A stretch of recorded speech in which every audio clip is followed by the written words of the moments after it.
Waktu bagi calon ASN dan PPPK untuk diangkat menjadi abdi negara. Untuk membahas lengkapnya sudah bergabung bersama kami ada Wakil Ketua Komisi 2 DPR RI Bapak Zulfikar Arsesadikin dan analis kebijakan publik Bapak Agus Pambagio. Selamat sore Pak Zulfikar, selamat sore Pak Agus. Selamat sore Fitri, selamat sore Pak Agus. Baik, saya akan ke Pak Zulfikar terlebih dahulu. Pak Zulfikar, sebetulnya penundaan pengangkatan CASN ini apakah merupakan hasil keputusan rapat antara Komisi 2 dengan Kemenpan RB? Fitri, mestinya diundang satu lagi dari Kemenpan RB atau BKN ya, karena semangat kita di Komisi 2 waktu rapat itu berdasarkan kesimpulan yang kita dapat dari pendapat dan pandangan teman-teman Komisi 2, kita itu maunya mempercepat penataan dan penyelesaian, dan waktu yang kita berikan itu adalah waktu untuk batas akhir penataan dan penyelesaian tersebut, bukan waktu dimulainya gitu. Ini kelihatannya ada perbedaan pemahaman yang mengimplementasikan hasil rapat tersebut. Demikian Fitri. Oke, tapi kemudian sampai Menteri ini menegaskan bahwa penyesuaian jadwal pengangkatan CASN 2024 ini merupakan keputusan bersama antara pemerintah dengan DPR RI. Artinya ada salah tafsir atau bagaimana Pak Zulfikar? Ya, keputusan bersamanya sebenarnya kan kalau kita ikuti proses rapat itu adalah mempercepat penataan dan penyelesaian. Dan sekali lagi waktu yang kita berikan itu adalah batas akhir penataan dan penyelesaian itu, bukan dimulainya, termasuk dimulainya pengangkatan. Kalau kita sih maunya, kalau memang tahapan itu sudah selesai yang CPNS maupun CP3K tahap 1 yang saat ini sudah pengisian daftar ibu dan pengusulan NIP, ya udah di SK-kan saja. Kan Maret ini ya yang formasi 2004 itu yang tahap 1 dan PNS itu. Mestinya kan April atau Mei sudah keluar tuh pengangkatannya. Lalu yang tahap 1 juga kalau memang harus Juli ya Juli keluar, begitu Fitri. Tidak diserentakkan CPNS itu 1 Oktober 2025 dan CP3K 1 Maret 2026. Ya berangsur-angsur saja begitu. Oke. Baik, Pak Agus, apabila kita lihat ini nampaknya ada perbedaan pandangan antara dari Menpan RB dengan Komisi 2 DPR sendiri. Ini menurut Anda seperti apa? Karena kan sebetulnya para CASN ini sudah terlanjur kemudian gelisah, resah mendengar kemudian adanya informasi mengenai penundaan pengangkatan. Ya, bagus Pak Zul. Saya senang kalau ada perbedaan. Kalau nggak ada perbedaan, ngikut ngekor aja terus, kita masyarakat tidak suka, Pak. Jadi perbedaan itu bagus dan itu harus diteruskan. Nah, terkait dengan CPNS ini, ya ngapain diundur dulu. Tapi saya menduga pasti karena pemekaran kementerian, institusi, ya itu lalu dampaknya kepada positioning dari masing-masing CPSN. Karena mau kemana dia, mau ditaruh di institusi mana, lembaga mana, pemerintah daerah mana. Kan ada pemekaran juga. Kemudian terkait dengan gaji, dengan anggaran. Jadi pasti Bu Rini juga memikirkan hal itu. Gimana caranya, belum jelas nih dari Kementerian Keuangan. Kan pengalaman saya menyatukan 2 kementerian 10 tahun yang lalu, itu perlu waktu 1 sampai 2 tahun baru beres. Nah ini kan baru berapa bulan, pasti kelabakan semua, termasuk Menteri Keuangan dan Sekretariat Negara. Jadi ya seperti ini sekarang, ya korbannya adalah para CPNS dan P3K ini. Nah saya mendukung Pak Zul, Pak jangan nurut saja Pak, Bapak harus punya pendapat dalam hal ini. Itu.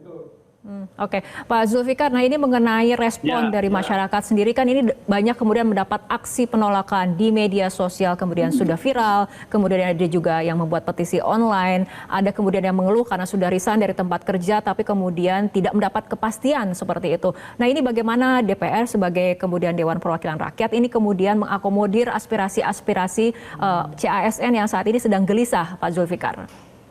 Nah, sebenarnya kegelisahan itu sudah kita tangkap pada saat rapat, sehingga waktu itu semangat kita adalah mempercepat. Nah, dengan seperti ini keputusan dari PAN RB dan BKN, maka sekali lagi kita minta agar ada perubahan kebijakan, tidak harus serentak pengangkatan itu ya. Kalau memang tahapannya sudah tuntas, yang CPNS dan CP3K tahap 1 ya sudah selesaikan, segera angkat, keluarkan SK-nya. Gitu. Kalau yang tahap 2 juga nanti Juli, ya Juli selesaikan. Saya kira begitu, Fitri. Dan menurut saya ini bukan soal anggaran ya, karena kalau kita kaitkan dengan efisiensi, ini kan bagian dari belanja pegawai. Nah, belanja pegawai itu tidak termasuk yang diefisiensi. Lalu ini kan juga sudah kebijakan periode lalu dan pengadaan formasi 2004 itu sudah diketahui pemerintah sebelumnya dan setelahnya juga tahu. Nah, tentu anggaran sudah disiapkan. Nah, mungkin ya kalau saya sih membaca lebih kepada tadi yang dibilang oleh Pak Agus ya,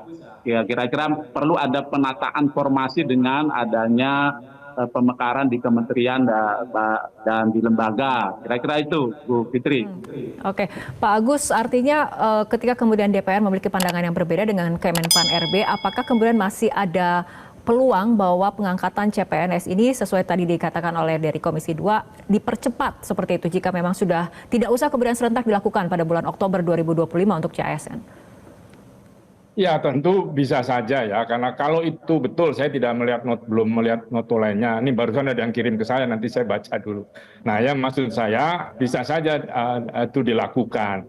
Karena memang beberapa daerah kalau saya lihat ya Pak Zul, itu ada pemerintah daerah yang sudah melakukan rekrutmen nih.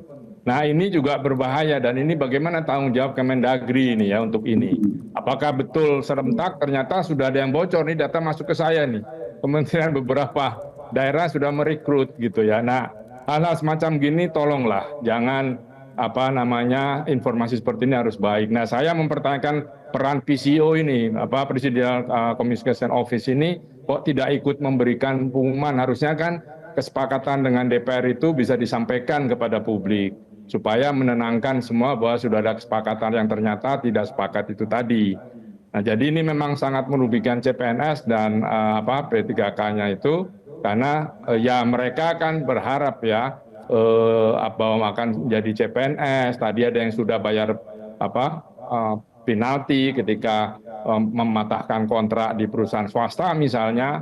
Nah, ini juga perlu diperhatikan. Ini harus ada emergency exit-nya supaya masyarakat tidak terlalu dipojokkan. Kita ini semua sudah dipojokkan terus oleh pemerintah gitu ya. Jadi mohon bisa dipikirkan, Pak Zul bisa panggil lagi kemungkinan Bu Rini untuk coba membahas tadi, mengembalikan apa yang sekarang ini bertebaran di publik.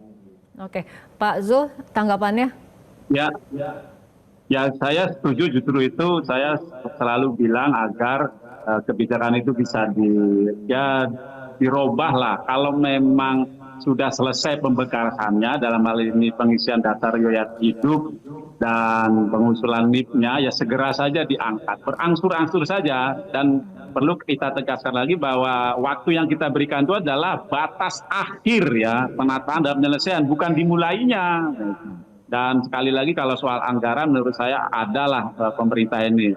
Apalagi ini kan untuk yang akan membantu Presiden, membantu Menteri bekerja ya.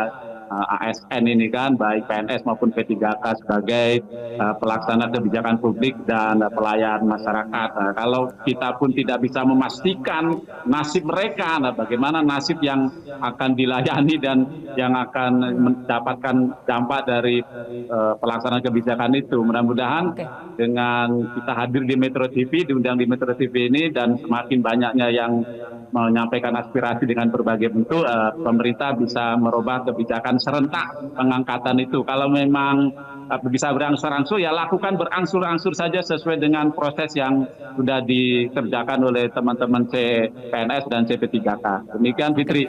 Baik Pak Zulfikar, karena ini kemudian sudah terlanjur viral dan membuat keresahan publik, apakah kemudian Komisi 2 akan kembali melakukan pertemuan dengan Kemenpan RB untuk kemudian meluruskan informasi ini agar tidak menjadi disinformasi kepada masyarakat? Bisa juga nanti kita akan lihat rapat pimpinan, rapat kapoksi atau internal komisi, bisakah kita panggil? Kalau memang harus kita panggil Fitri. Ya, Mbak Fitri, ini ada saya baca nih kesimpulan rapat dengan DPR dengan Komisi 2 Pak Zul. Nomor 4 itu dalam rangka percepatan penjalan CPNS untuk formasi itu PAN RB dan BKN menyelesaikan pengangkatan CPNS pada bulan Oktober tahun 2025. Jadi betul Pak Zul, menyelesaikannya. Jadi dari sekarang sudah bisa sebetulnya diangkat. Gitu Pak Zul. Ya, berarti sama saya dengan Pak Agus kan. Batas Ini akhir kesimpulan penyelesaiannya waktu yang kita berikan itu kan, bukan dimulainya kan gitu. Ini kesimpulan rapat kerja Rabu 5 Maret Pak. Ya, Pak Agus, terima kasih. Baik, terima kasih Pak Zulfikar dan juga Pak Agus telah berbincang bersama kami sore hari ini di Metro hari ini.